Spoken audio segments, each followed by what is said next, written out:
Sir, എനിക്ക് മോഹങ്ങളില്ല, സ്വപ്നങ്ങളുമില്ല. ചെയ്ത കുറ്റങ്ങൾ ഞാൻ എവിടെ ഏറ്റു പറയാൻ തയ്യാറാ?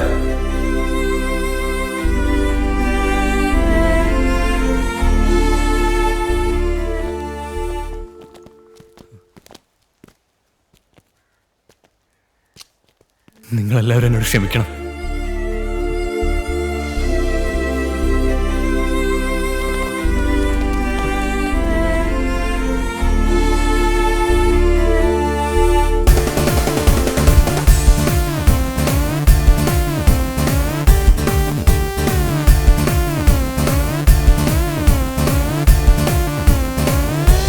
എല്ലാ ക്രിമിനൽസിനും പറയാൻ ഓരോ ന്യായീകരണങ്ങൾ കാണും.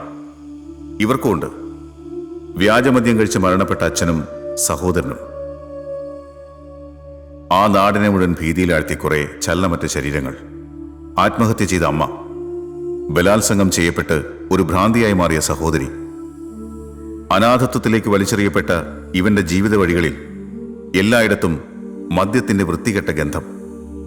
ഈ നാട്ടിൽ മദ്യലഹരിയിൽ തകർന്നു പോകുന്ന കുടുംബങ്ങളുടെ കഥനകഥകൾ ആരും കാണുന്നില്ല.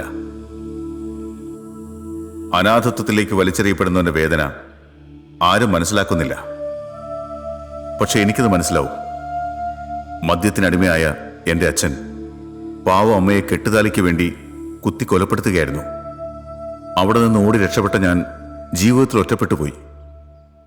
ഇതുപോലെ ചിറകറ്റ് വീഴുന്ന ഓരോരുത്തരുടെയും കണ്ണീരിന് പകരം ഈ ലഹരിയെ എന്നേക്കുമായി ഇല്ലാതാക്കണം.